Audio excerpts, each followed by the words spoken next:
Boy, it's so quiet out there. Someone must have choked on a gigabyte.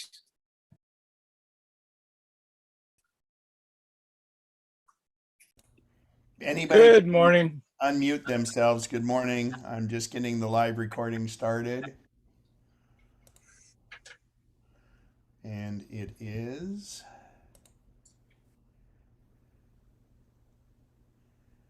Boy, it's so quiet. Good morning. good morning. All right, we'll give it a couple more minutes. People are still parking in the parking lot. So Randy, the Apple car there would, it shows rear view mirrors, but by the time it comes out, they may not be necessary. I think you're right. There'll be Be replaced sensors, with cameras. cameras. Definitely. We need to see more of that mustache and beard, Ken, you got going. Oh Whoa. yeah, well, I've been up and working on the car in Fallon, Nevada, and so I said, well, until I don't know if I'm going to keep this until we finish the race or until we start the race. So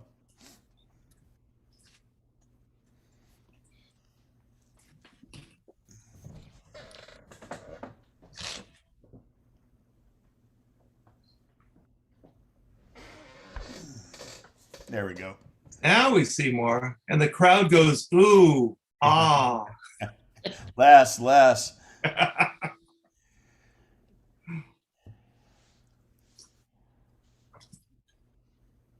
while we're waiting around, we'll probably wait until about 5 past or so. Anybody have any questions? Feel free to unmute yourselves and ask away. I just have one. Your travel programs, they're on YouTube. Yeah, and I'll be doing a new one. I'll be doing it for Lincoln Hills Apple User Group because of the changes in travel that's happening. And let me see when that is. Because I need a refresher. Hopefully we're going in August. So July 13th, I'll do one for up here at Sun City Lincoln Hills, which will be recorded. And I won't do it. That will be the August class for August, here. first Saturday in August? Yeah, August. It'll be August 7th. Okay. So, because I prepare for both. That one's a 1 hour, and then ours is a 3 hour. So, but yeah, I won't be able to because I may or may not be able to present July 3rd for our meeting, which I'll discuss here in when we get started. But the information on your YouTube video is still pretty accurate. Yeah, and if you go to lhaug.org, Lincoln Hills Apple User Group, and you can click on videos, and I have some of them up there too. Okay, thank you. And that one will be recorded there the day after the presentation, and it is on. That one is the 13th of July, and that'll be the new one with how I've been already researching the travel specifics in different countries and things to think about. So Ken, you may be getting into this later in the program, but my contacts all of a sudden have double and triple entries throughout the whole alphabet. So it may be an iCloud issue. yeah, have you reboot? And is it on all your devices? Just the phone and the iPad. Yeah, so what you do is you can go to iCloud.com and see what it looks like there and see what the case is. But I'll be going through some settings and we'll make sure the settings are correct. And if not, well, we can maybe address that at the end. Okay. And the other question a friend brought up was Oh, it's always asking for a friend. Yeah, sure. You know the old thing. Yeah, okay. For a friend, right? Caught me. Go ahead. So, okay. So the Brave browser, you know anything about that? Yeah, I have the Brave, but I usually use Vivaldi. So both of those are better than Safari? No, Safari's the best browser. Those are ones that are built on the same engine that Chrome is built on. So rather than running Chrome, if you if you get to a website that doesn't like Safari, you can go ahead and use that in place of it. Okay, thanks. And they're very secure, and they just don't use all the extreme amount of resources that of your computer that Chrome has a tendency to. I'll be sure to tell my friend. Thanks. Yeah. And Ken, is Vivaldi in the App Store? Do you know? I don't know. I'll check. Because I think I tried to load it last time in it, and if my memory serves me, which we know is questionable, I couldn't find it in the App Store. So I wasn't sure exactly how to go about doing that. No, it's not in the App Store, but I just did a Google for Vivaldi, Vivaldi. So you just load it from their website. Yeah, it's just that you download a program, kind of like in the old caveman days, the way we always used to do it. Well, since I wasn't a caveman, I wasn't in the Mac world then. Hey, Ken, Hi, Charles. I got a couple of questions. Go for it. Since I uploaded the latest changes in my iPhone, when I go to voicemail, it says that I need to save a password to get into it. Yeah. I save it and then it says voicemail error, try again later. Any thoughts? You might need, who's your carrier? AT&T, Verizon, T-Mobile. T-Mobile. Yeah, so, well, first you should do a hard reset of the phone and see if that does it. But generally speaking, you do it with the password and then it usually kind of works. But that might be a carrier issue. Oh, what? It may be something you have to address with your carrier. Okay. If you dial 611 from your phone and get their support. Okay. Yeah, I haven't had that happen in a long time, but I remember back in the old days in like the iPhone 4s and 5s, you would have to log into it and stuff. And the difference is that voicemail is handled within the phone. And this was a big deal back when Apple first started with the iPhone, was to get the carriers to allow and agree to that, because they used to keep it on their site, right? And you know, the iPhone is wonderful because it actually downloads it as like an audio file, and it's on your device. So there's something in there in some sort of setting that might be off. Okay.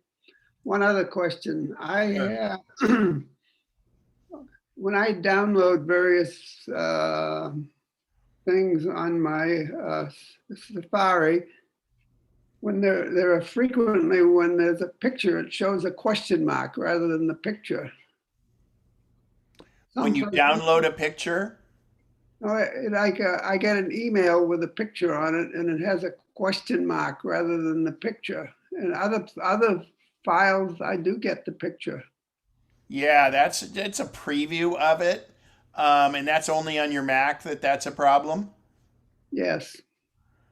And that's if you're getting them pictures by mail. Yes. Yeah, that's interesting. Are you running Big Sur? No. Huh. Darn, I was going to blame it on Big Sur. Wow. I would you might do a Zap the Pram reset also. Al, you can, and by the way, Al posted a link for Mary on the Vivaldi browser, and it'll be in the chat. Al, do one for reset SMC, and the other one is reset NVRAM. And Charles, he'll put that link in there. Okay. And the other one, regarding your phone, I would recommend doing a hard reset on the phone. and Al's probably already got that one posted. So Oh, thank you, Al. he reads my mind, and that's a scary thought. And Ken, could you just kind of briefly state the difference between a hard restart and just a picking up the phone or Yeah, so computer? Thank you. generally speaking, so we've got the computer and we've got the phone. So on the phone, on the iOS device, just power cycling it, in other words, turning it off and turning it back on, cures a lot of things. But what happens is a hard reset is where it, excuse me, goes through and actually flushes out things that are stored in onboard volatile memory. In other words, it basically, instead of just rebooting it to get it, it goes through and, bits get scrambled every so often. So what it does is it clears out those bits that are on the chips, not on storage, but on the chips. And it's not a bad thing to do. And it, anytime you think things are acting weird, it's one to try. And then Al is he posted the for the Mac. There's just Power Cycle that usually takes care of it 95% of the time, and it's the Reset SMC or the Pram. And he's put that in there too. And actually, he has another really nice one in here. Is Roaring Apps, which is a fantastic app. It's a website actually. And Roaring Apps was back when Lion was out, and it was to see what programs were compatible with what operating systems. So you basically go to the Roaring Apps website and you put in, let's say, TurboTax or something like that. And then it would tell you if it's compatible with, first of all, with Big Sur, but if you click on it again, it'll show you what compatibility with the different OSs. Now remember, this is nothing that's official, and it's people inputting their information is how it gets whether it works or doesn't. So it's not the be all end all, but it's very, very good for that. So Now, the hard reset on the iPhone, Ken, is just shutting it off totally, right? Pressing Nope. both. Nope. There is I don't think Al's got that one up yet. So it depends on your phone model, but what it does is it's actually it's deeper than that. If it's a Face ID phone, and think of the name hard reset. Well, it's harder to do on this one. You press the volume up, press and release the volume up button, press and release the volume down button, and then press and hold the power or sleep wake button that's on the right side, and you hold it until you see the Apple logo. On the other iOS devices that have an actual home button, you press and hold the home button at the same time you press and hold the sleep wake button on the side until you see the Apple logo. Okay. All right, and those are real good about getting, it's kind of like on the Mac, rebooting cures 95% of the problems, and it doesn't erase anything. Somebody else had a question there? Yeah, I just got a new MacBook Pro, and The new I got M1? a SSD hard drive from Costco, a SanDisk, and Yeah, I've got that SanDisk. That's a nice little drive. I was trying to format it to use with Super Duper. Well, there were two problems. One, Super Duper doesn't support creating a bootable image yet. Yeah, I was gonna say because you got a new M1, so you're running Big Sur. Yeah. Yeah, I think they're working on that. But Don, I wouldn't. So that's a super fast drive, that SanDisk. Yeah. You don't need a super fast drive for creating a bootable or for creating. Well, are you going to run off of it, or are you doing it as a backup? It's just a backup. Yeah, use just a regular old hard drive because you don't need speed of that. For instance, Yeah. I use that SanDisk myself because I want my photos library to be portable, so I keep it on the SanDisk because of the speed. Otherwise, you're just wasting that speed. So it's it's you can, but it's not needed. But that's a great little device. Yeah. But what Super Duper said when I was trying to format it, it said use GUID partitions and an APFS file system, and this this utility doesn't allow that. Yeah, and I haven't done that since the new one. Do you have an older Mac around? Yeah. That might be a suggestion. And what you'll need to do is get an adapter from USB. Well, actually, that drive came with a regular USB and USB-C, right? Right. Yeah. You may have to do it on a Mojave machine, believe it or not.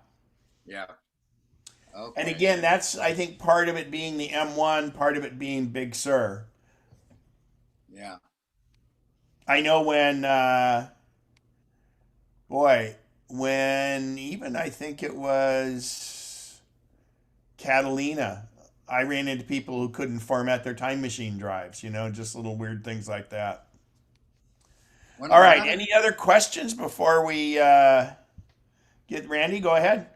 Yeah, I came across a story in Wired magazine that the M1 has like a known issue where two different apps can talk together. And they said, hey, 99% of the people don't even need to worry about it. But my question would be, is Apple addressing that, and will there be a new revised M1 chip? Well, we only have 30 people here, so we don't have 90%. So, I don't know. And there was this other weird one that popped up, and it was this theoretical vulnerability, and it's like, oh, it's just never going to happen and stuff. So I don't know. And what's interesting is the M1 chip has essentially been being used for a few years in the iOS devices. So I don't know how to answer that. And remember, it's like everything else, it's clickbait because they want you to go farther in the article. At least, like you said, they said it won't affect hardly anybody. So I guess the thing is there, just keep your fingers crossed and maybe you'll know when it does. Yeah. So, and then you know it, just avoid it next time. Jim, was that device you guys were talking about at Costco, is that an external hard drive? Yeah, it's an external hard drive. It's from SanDisk. It's really small, and it can do USB-C, which is very fast interface. It's basically a flash drive itself, so there's no moving parts. And I have the 2 terabyte. I believe they have it in a 1 and a 2 terabyte version. So. Thanks.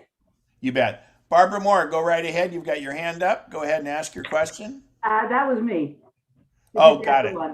No problem. I didn't see Sorry, it. I forgot to put my hand down. Sorry. Margot, you have a question. Unmute yourself. Go right ahead. I just bought a new phone. I had a real old one, and it's all different. I'm having trouble. And at this point, my flashlight went on, and I don't see any place to turn it off. Okay, so the easiest way if you get stuck is turn on the camera. It will always turn the flashlight off.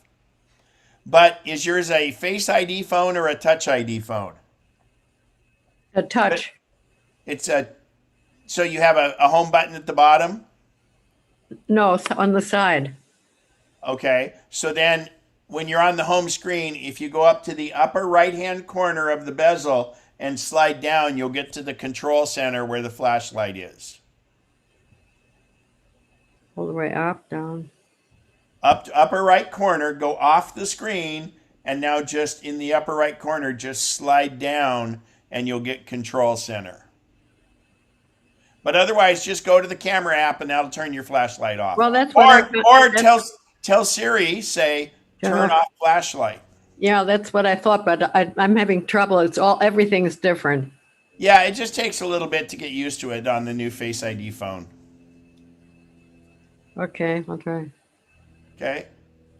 All right, All thank right. You're welcome. Anybody else? Yeah, it's Don again. Okay, go ahead, Don. Go ahead. Well, first of all, where's the raise your hand button now in Zoom? I couldn't find Are it. you on a Mac or on Yeah, a? on a Mac. So it's down at it's the button called Reactions. Oh, well, I tried So that. if you're on the Mac, it's on the bar Oh, at the there it is. bottom. Okay. It's called Reactions. If you're on an iPad or an iOS device, you tap the screen, you go up to More, and when you click on More, there's a raise hand button. Yeah. Okay. My question though on my old Mac, I was running out of memory, and I was trying to figure out how I could get some memory. Running out of storage. Yeah, storage. Okay. And I went to. I called Apple, and I was trying.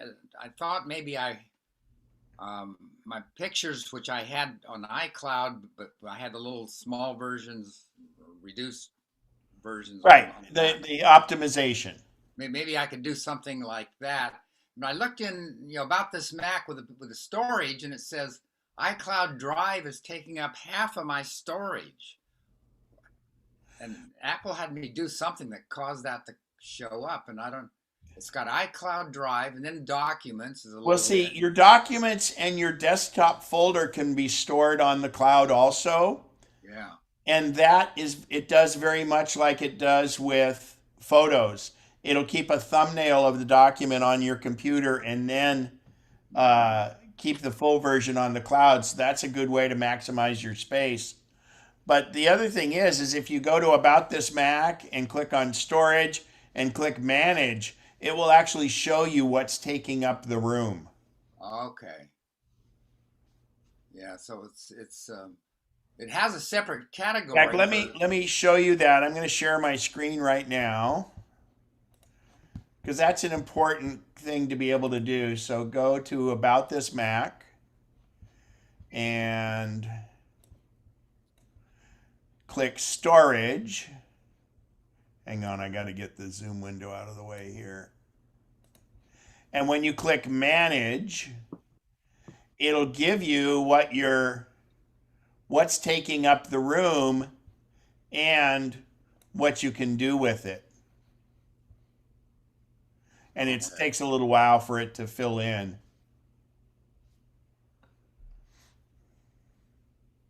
And that's not iCloud. This is the actual physical storage on your device. Okay. So if I click on Documents here, it'll show me, this screen recording. In fact, I know this screen recording is large. This was an 1.5-hour meeting that I recorded by doing a screenshot. So. Yeah. So that's that. All righty, Bev, and then Debbie Beheimer. Go ahead, Bev, ask your question. Yeah, my MacBook Air running Mojave, the cursor, the mouse cursor will disappear. And like I'm on a Zoom meeting and going back and forth looking at the chats and. Yeah, that's a Zoom thing. Is it? Okay, I have lost it on a YouTube video also, webinar. Yeah, well, do the reset SMC thing that Al posted earlier. Okay. But I know it's an issue on Zoom. That's why if I'm doing a meeting, I usually have a co-host so that I can, because otherwise, especially if I'm doing a keynote on Zoom, it disappears. Yeah, when I Googled it, it said to try resetting the NVRAM. Yeah, Al posted that in the chat. Okay. That's the NVRAM.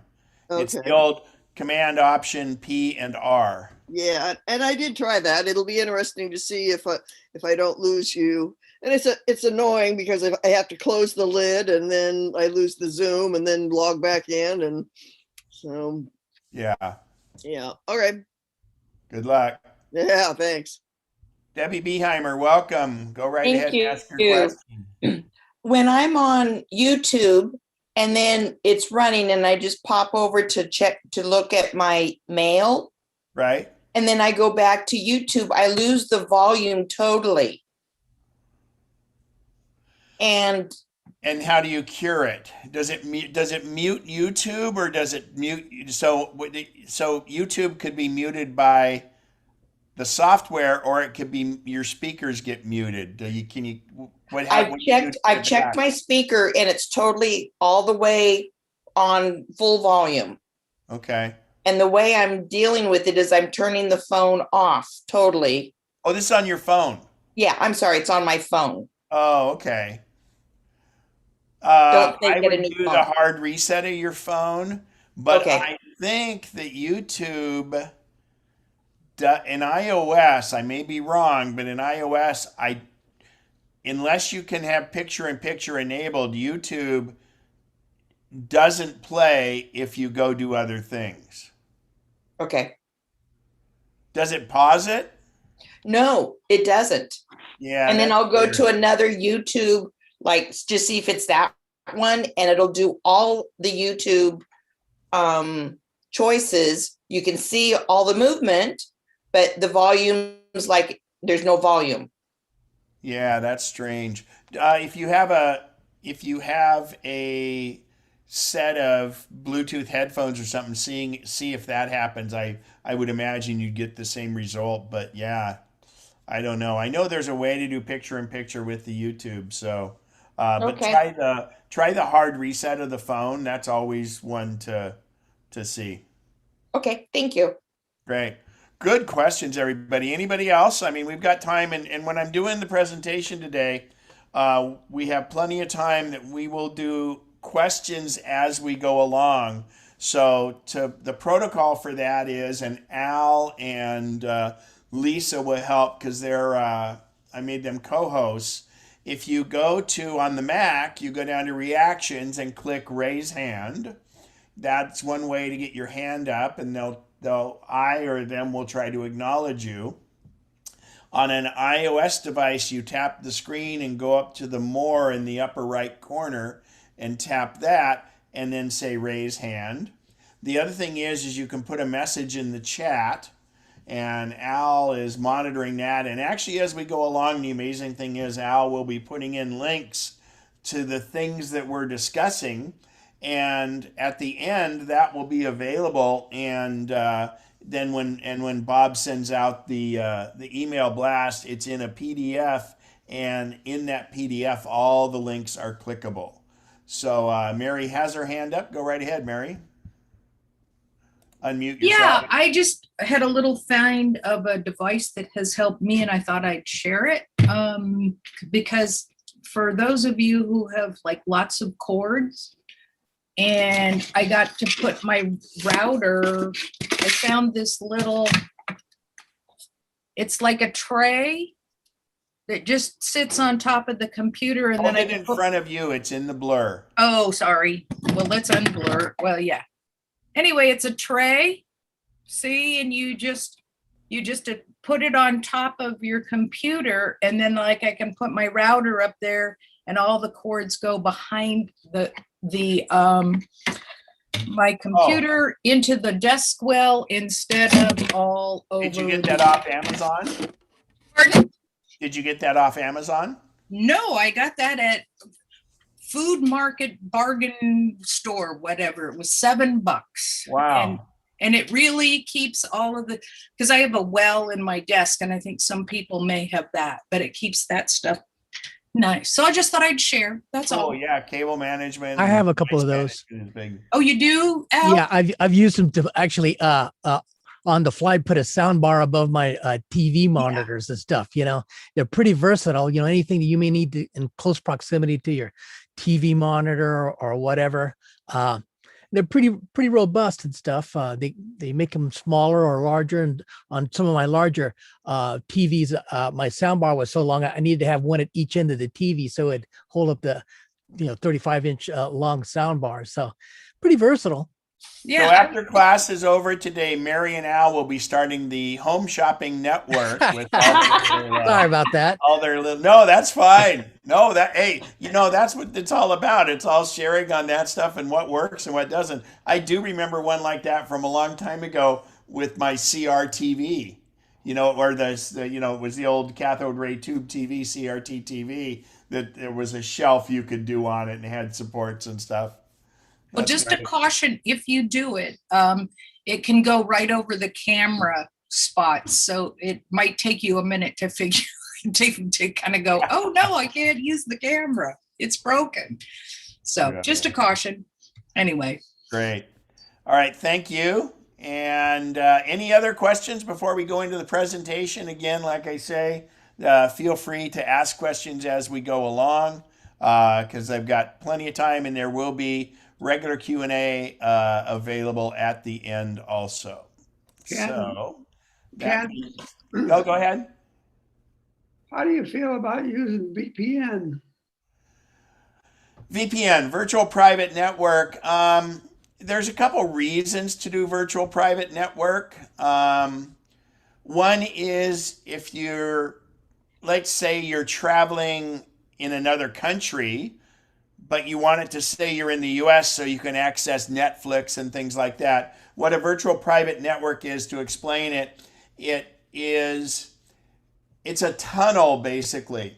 First off, it pretty much started in business, where if I had a computer at an office that's very secure and I'm remote, I could tunnel in directly to my computer and thereby that other company's computer in there, and I'm a tunnel in. It's like I'm sitting in front of the computer. In other words, what happens is the computer you're at becomes like a virtual terminal. Back in the old days when you had a big mainframe terminal, nobody had computers on their desks. They simply had terminals, and that terminal would not be a computer. It would just be a keyboard and a monitor.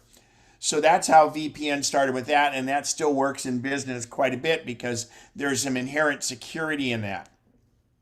Then there's two other ways that VPN comes into play is if you want to look like you're not where you are, again, because of licensing issues. For instance, Netflix, if you're sitting in Mozambique, for instance, they may not have the licensing rights to some of the videos and things you want. So there are companies you can pay to say, oh, route me through a United States location, and then it gets you in. Like, we've all done that. If you go to Google and you search for something and it says, like in my case, I live in Lincoln, but my internet on-ramp is in Rockland because that's where Wave Cable connects to the internet. So all the ads show up looking like I'm in Rockland. It doesn't know exactly where I am, obviously. Those of you in Sacramento, it'll say Sacramento. But so you're tricking it and saying, oh yes, I'm still in Sacramento. That applies to watching. There's certain sports that are blacked out in certain areas. You can do it for that. Another thing for a VPN is, VPN was also used so nobody knows your internet address if you are nefariously downloading music or videos. They won't know that it came from your location. So that's a way around it. But the other thing with the VPN is used for privacy and anonymity. So the privacy and anonymity is we all have what's called an IP address. When you go request a website, it has to know where to send that website information to, so you'll view it and not your neighbor. Well, this VPNs mask your location, and so therefore there's some inherent privacy with that. And as far as security, there's so much tracking that goes on the internet these days that that can prevent them from tracking you. And the tracking is really more of an advertising kind of thing. It's not that they're going to track you down and they know exactly your location and stuff. No, they know your address on the internet. They don't know your physical location. And you don't need to be real paranoid about that, but that's part of the big thing that happened in iOS 14.5 is you have the ability to tell apps to not track you now. And by not tracking you, what that means is tracking is, for instance, if I go to Facebook and then I leave Facebook and I go to Bob and Joe's Barbecue, for instance, and then I go to Tom and John's Chevy dealership and things like that. Facebook would be able to continue to track, and what they're trying to do by that is help build a dossier of you so they can offer what you're looking for to their advertisers. So then all of a sudden in Facebook you have barbecue ads show up and you have Chevy ads show up. So luckily now Apple, in respecting your security and your privacy, is making it so there's less tracking. So a VPN has some benefits. There are free VPNs out there. There are paid for VPNs out there.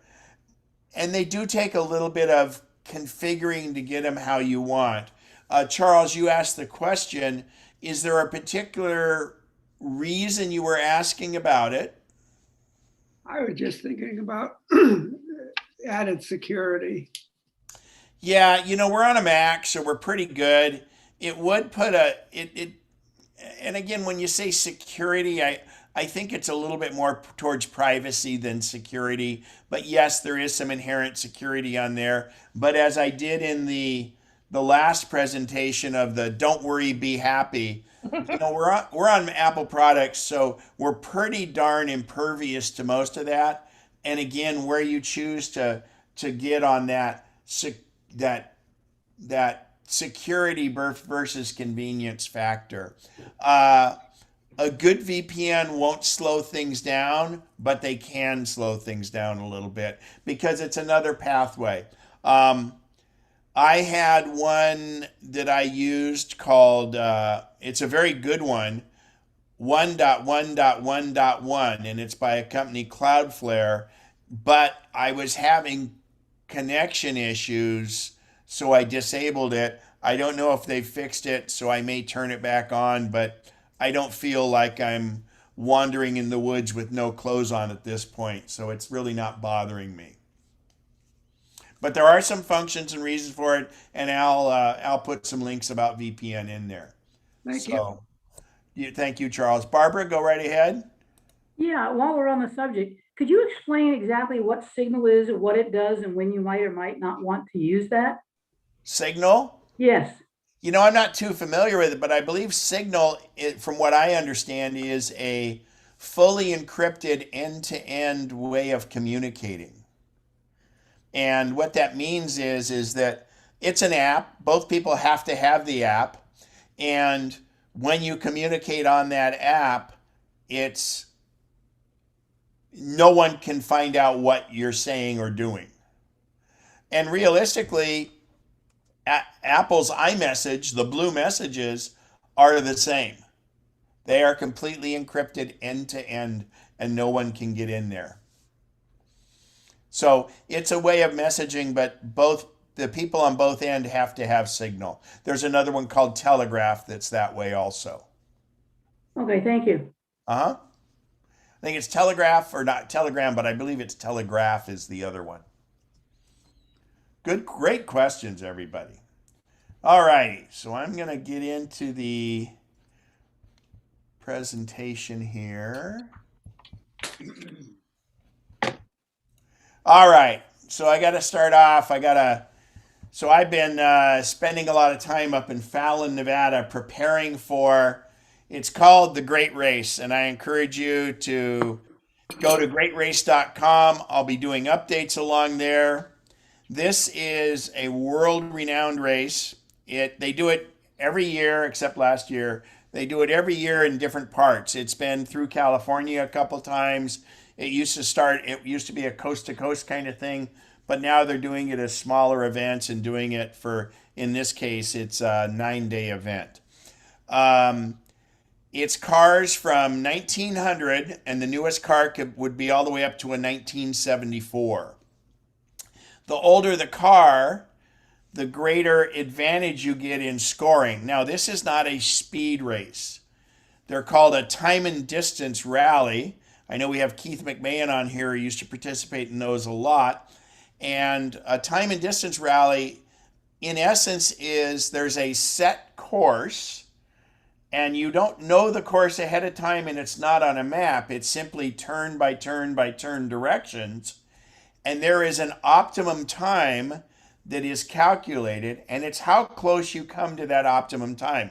For instance, on this race, the actual race course itself, we will never exceed 50 miles an hour, and it's mostly on rural roads and things like that. But the deal is that in these races, these guys that are good will finish the day within 2 to 4 seconds of the optimum time. And you have to remember, you slow down for stop signs, you speed back up, you slow down for turns, different things like that. And those are all calculated. So you have a driver and a navigator, and they're both very critical to the whole operation. I'm going to be the navigator, and my best friend Brent will be the driver, and it's his car. But the big thing is, I can't use anything digital. The speedometer is a very accurate analog speedometer, super accurate. Then they give us directions. We have an analog watch. We cannot even wear, you have an analog clock, and we can't wear digital watches. We can only wear analog watches if we decide to wear watches. There's no really reason for it. The only consolation is we're allowed to have one digital stopwatch, because that way we can start and stop when we get to a stop sign or a right-hand corner. We know how much time to make up. Our phones will be locked in a briefcase in the trunk of the car. They're only there for emergencies. So it's very exciting. We're in the rookie division, and it's pretty interesting. Every town you visit, it's a big deal to these towns. They have banquets set up. They have all kinds of stuff. And so much so that we're starting at the Alamo in San Antonio, and the cars will be on display the day before on the grounds of the Alamo. So it's a pretty big deal in these venues. So that's the route. The red ones are where we spend the night. The black ones are where our lunch stop is. So this isn't exactly the car we're in, but this is a 1953 MG TD, and Brent actually has the competition version of this car, but that's what we'll be in for, 6 to 8 hours every day, and it's interesting. It's definitely an analog car, and this is the outfit. That's Brent there. So I sourced these aviator caps and goggles, and we've had the coveralls embroidered with the MG logo on them and our name in them, just like it was from the time of that. And of course, you have to have an ascot. So pictures, please. Anyway, that's greatrace.com. So moving along, you'll notice behind me, I have one of my favorite cloud pictures on the Zoom thing, and that's actually from a couple years ago. I took off from Panama City, and these were clouds at about 25,000 feet. This is a cloud formation from my backyard a couple years ago, and I really love clouds, and we're going to be talking about the cloud. We're going to talk about cloud computing, iCloud, which is Apple's version of it. But it all kind of follows in because there's a mystery or a mystique about the cloud because it's ethereal. It's not something you can put your finger on, but hopefully you'll kind of realize what the cloud is today, and you'll realize that when it works, you don't know it's there, and when it doesn't work, you don't know what isn't working. And that's just kind of how the cloud is. So again, as we go along, feel free, if you have any questions, raise your hand. If you don't figure out how to raise your hand, go ahead and unmute yourself or ask questions in the chat. So that being said, what is cloud computing? Hopefully we'll cover that. Well, this is kind of cloud computing. And if I do my job right today, you will be on cloud 9. It's a feeling of extreme happiness or euphoria, feeling like you're floating in air. Okay, so not all the time does it feel like that. Hopefully we can fix it so you will be on cloud 9. So, 5 years ago or so when cloud computing first started and it was the buzzword and things like that, people would ask me questions and they'd try to grasp it, and I'd turn it back to them and I said, well, have you ever used cloud computing? And they go, no, I haven't. I don't know. I'm so confused about it. And then I look at them and say, well, have you ever used email? Well, of course I've used email. If you've used email, you've used cloud computing. So picturing this in something you know is going to be a little easier way to de-geekify it. So let's talk about this scenario. First of all, let's take it away from email and talk about old snail mail. So you're the sender on the left here. And if this were regular mail, you would take your mail your letter that you composed, you'll put it in an envelope and put a stamp on it. Then you'll leave it in your mailbox for your carrier to pick up. The carrier will then take it to the local post office, in my case, Lincoln, which is where the sender's mail server is there. Take the piece of mail to the post office. Then that post office, let's say I'm addressing it to San Antonio, Texas, for instance. It would go from my Lincoln post office to the post office in San Antonio. And that's the receiver's mail server in this case. And then at the San Antonio post office, it would then take it, the mail carrier would take that envelope and take it to, for instance, the Omni Hotel in San Antonio and give it to them. So that's how regular snail mail works. That's how email works. You compose an email. Let's say you use Gmail as your internet or as your mail service, email service. You're sending an email. Let's say I'm sending it to the Omni Hotel in San Antonio. So I compose my email to the Omni Hotel at omnihotels.com or whatever it is. It goes out to the Gmail server because you're using Gmail. Then it goes out over the internet. It's not stored there anywhere. Yours is stored on the Gmail server because you can always go find your sent messages.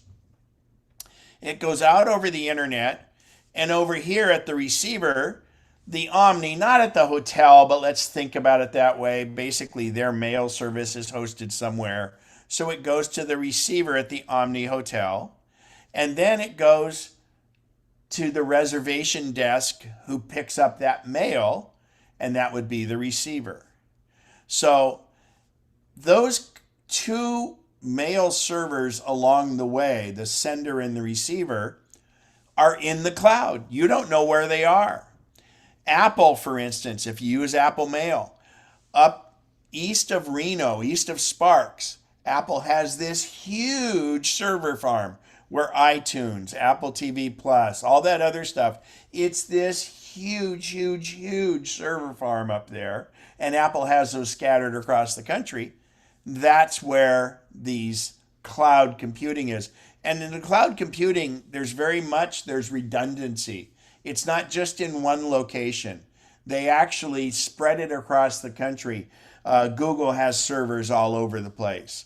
And the reason for that is the closer it is physically to where you are, the quicker you'll get response from it. But it also creates redundancy. So while they have multiple locations, every location has duplicates of what it is. It's the equivalent of you on your computer having 2 time machine backups. You have redundancy there. So that's why the stuff in the cloud, if it's done correctly, and the major companies do it correctly, you have it in multiple locations. And you have to remember, that's pretty much like in the Bay Area. If the servers were just in the Bay Area, earthquake's an issue. If the server was up in Paradise, California, then that would have been an issue for fire.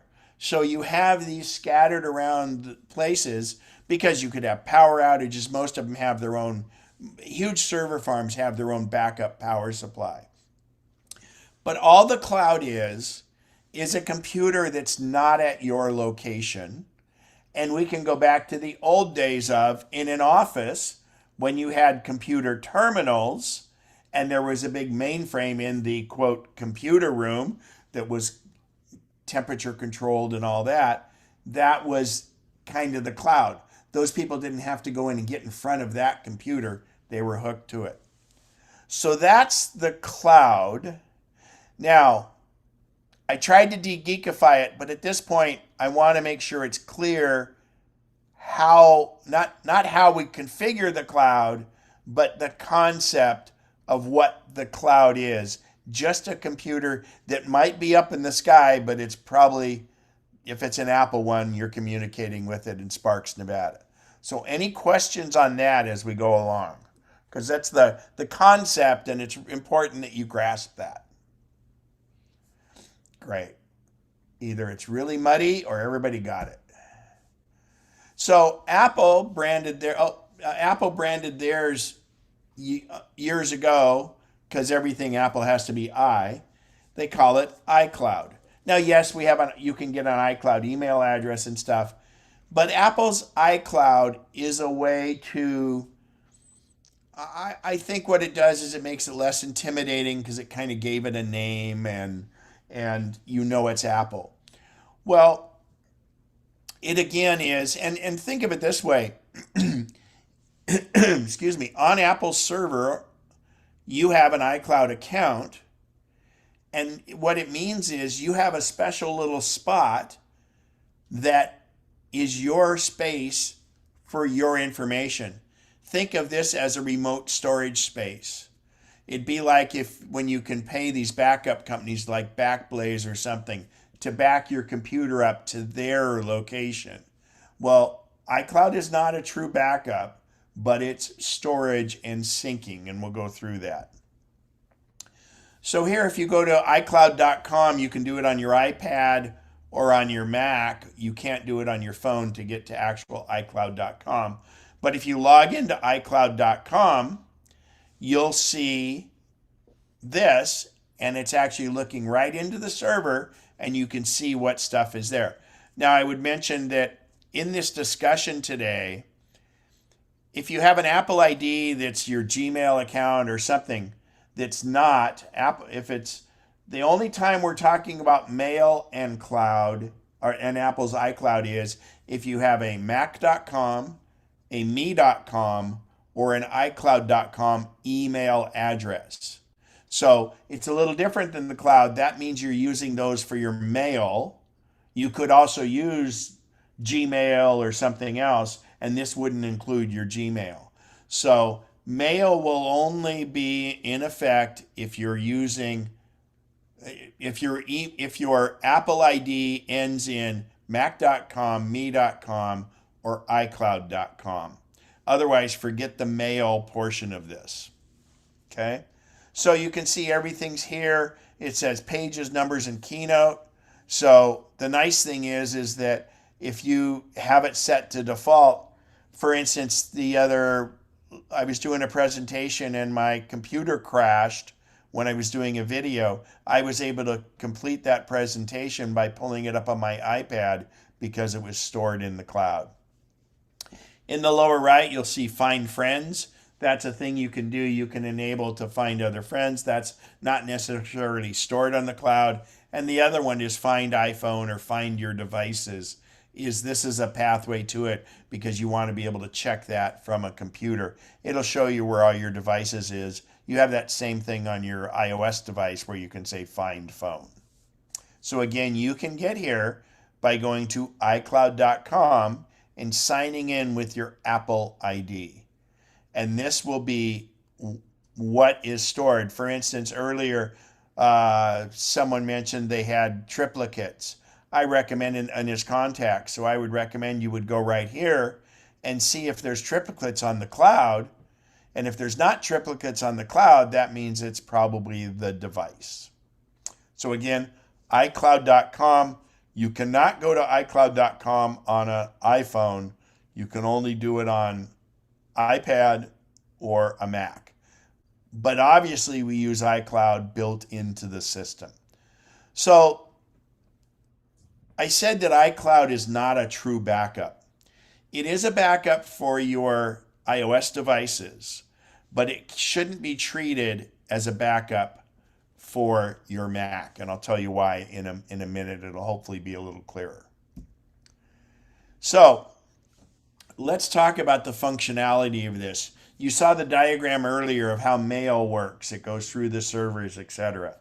But we're going to start here, and we're going to the iCloud can have your photos, it can have your calendars, it can have your contacts. Obviously, your music is there, your desktop, your documents, all that can be up there. But we're going to just show contacts because it's the easiest way to kind of visualize it. So on the left-hand side, I'm on my laptop and I create a new contact. Well, many people are under the misconception that it would then, my laptop talks to my iMac, which talks to my iPad, which talks to my phone directly. It is not direct, it's indirect. What happens is when I create that new contact, it goes up to the cloud. The cloud is that trusted intermediary that then disperses it down to your other devices. Now, the same thing holds true is, so I've created this contact on my Mac. Oops. I'm on my laptop, and then it went down to the different devices. Now that it's on my iPhone, let's say someone changes their phone number. On my iPhone, I change the number. Then it sends that new number back up to the cloud, and then the next time any of those devices is connected to the internet, that change will show up. So that's very beneficial. Now, if I delete a contact, for instance, on my iPad, and this is critical. If I delete a contact on my iPad, it's going to delete it everywhere. That's why the cloud is not a real backup. Because we all know, like with Time Machine, if I have a document or even I screw up my contacts, I can go back in time and recover what it was. This is syncing, and what syncing is, it's immediate. So in other words, you couldn't, if you make a mistake, excuse me, you can't really go back in cloud and fix that mistake. I don't mean that to scare you. There is some ways to recover that stuff. But again, it's syncing. Do not think because you have iCloud that you have a backup of your Mac. So if I delete a contact on my iMac, for instance, it's going to go up to the cloud, delete it from the cloud, iCloud, and then delete it from your other devices. And this is very important to show you how it works with contacts, because when we get to photos, if you have iCloud Photos turned on, that is going to do the same thing. So if you have it on your devices, it's nice because you can save space on all of your Apple products, but the full-size version of the photo goes up to the cloud. But and just like changing the phone number, if you decide to adjust or crop or edit one of those photos, the edited version goes up to the cloud and comes back down to all your devices. But if you delete a photo, it's going to delete it everywhere.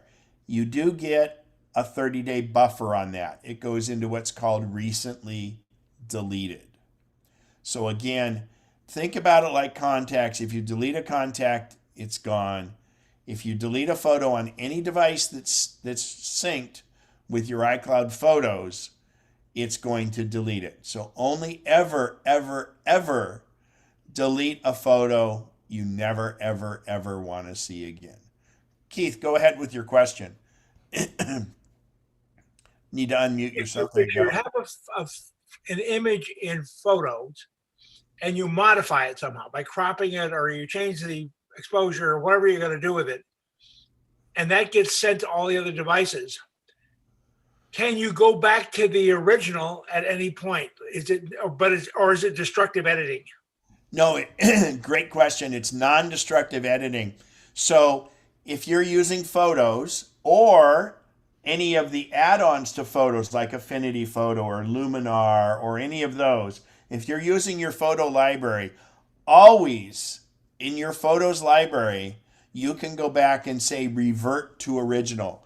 So let's say you crop someone out of a picture because you don't want them on that picture because you're going to send it somewhere and you don't have their permission. Well, then on all your devices, that person will be cropped out of that picture.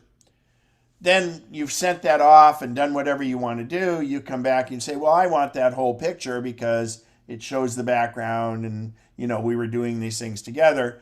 You can uncrop that and that person is there, and it always will do the revert to original. So any changes you make can be reverted and at any time. So it's not like there's a time limit where those changes are there. The way photo is, non-destructive editing is always going to be able to go back to the original. Thank you. You're welcome. Good question. And everybody understand that. If not, I mean, that's important, an important fact. So make sure you have that. The other thing we have with iCloud now is we have iCloud Drive. Beyond, so, and I should mention that when we talk about your contacts and your calendar and all that, that data takes up such a minuscule amount of space. It's data. It's really, really, really teeny. Photos and videos obviously take up a little bit more. But the iCloud Drive is part of the iCloud, and your iCloud Drive allows you to store any file you want. You can put it there. It's storage space like Dropbox or like your hard drive and things like that. You can store it on the iCloud Drive. Let's say you have, well, I'll give you an example. For this trip, there's a lot of rules and regulations and things like that. Well, I have uploaded those PDFs to the iCloud Drive so I can access them from my phone. I can access them from, obviously not during the race, but access them from my phone, my iPad, my Mac, anything I want, because I want to have ready access to those. It does me no good if my computer is back in the hotel room and I'm somewhere where I need to look at a regulation on my iPad. So I put those up on Google Drive. I always do, whenever I do a trip itinerary, I make a big spreadsheet. Because, you know, there's nothing harder than planning a trip and going, well, are we really staying that night or this night? So I do a number spreadsheet and I can access it from anywhere. I keep all the record locator numbers and confirmation numbers and hotel numbers and that in there. So iCloud Drive can store anything. You can also share you can share a file from an iCloud Drive if you want. And it can be anything including Word or Excel documents. The one thing that makes it very easy, because most of the Macs these days all the Macs now come with a solid state or flash drive, which generally speaking is smaller than the old spinning drives in storage capacity than we used to have. So it allows you to take and put those up on your documents and desktop up on the cloud so that you can save space on your device. And that's very handy. Harleen, go right ahead and mute yourself. Harleen, go ahead and unmute yourself. Sorry. If you're using Time Machine, is that redundant to what you're doing on iCloud? Or if I you wouldn't call it change, redundant because it's actually better because it's a true backup. So it's a great question. So let's talk about what a quote backup strategy should be. The rule of thumb, where did that saying ever come from? I guess anyway, the rule of thumb is you have 3, 2, 1. 3, 2, 1 for a backup strategy means you should have 3 copies of every file. You should have it on 2 different types of media, meaning a hard drive, a solid state, offsite, whatever, and 1 copy should be offsite. Now, while I recommend, because I'm the one that everybody calls when they lose data, hard drives are cheap. I recommend having 2 Time Machine backups, and one of those you could keep offsite or in a fireproof safe. Okay, but you could get by with 1 Time Machine and have iCloud if your document and desktop are on the iCloud. But again, I reiterate, the difference in Time Machine is, and let's give you an example.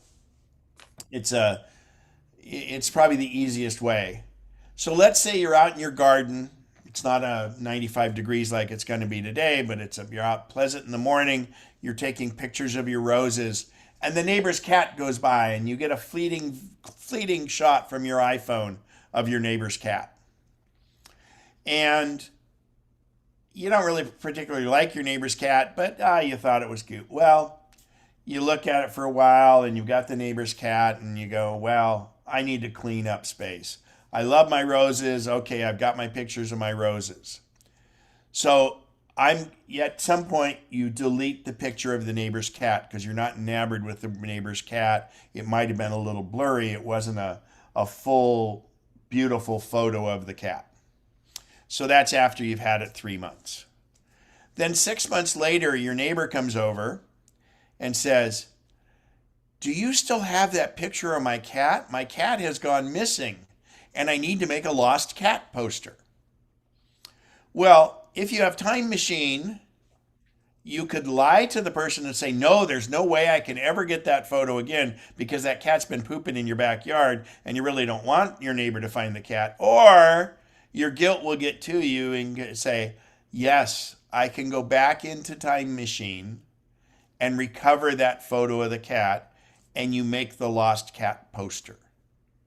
Okay? So that's Time Machine, and that's why it's not called backup. Time Machine can go back in time to the first day that you started Time Machine and recover any file. That's true backup. Let's think about if you didn't have Time Machine, you took that picture of the cat, you had it in your phone for 3 months, like I said, and after 3 months you decided to delete the phone or delete the photo of the cat. Well, remember, it'll stay in the recently deleted album for 30 days, but after that, it goes away. So when that neighbor comes over 6 months later and says, hey, I've lost my cat, do you still have that picture? You can honestly say, no, I don't, because you don't. Unless you have Time Machine, you'll never have that again. So that's the difference between them. One is backup and one is syncing. Now, I will say that the iCloud Drive also backs up iCloud backs up your iOS devices, but it does not. There are ways to get back in there incrementally, but it in fact is a most recent backup. So with this 3-2-1 backup, my belief is the way to really do that is if you have 2 Time Machine backups, and on your computer, 2 Time Machine backups will peacefully coexist with one another. In other words, it will back up to both. You can keep one off-site. And again, this is more extreme, but it's just, pictures and documents, IRS letters, mortgages. I keep all that on my computer, so I make sure I have redundancy on it. And I do have it on the cloud. So I don't keep one of my Time Machine backups off-site because anything I have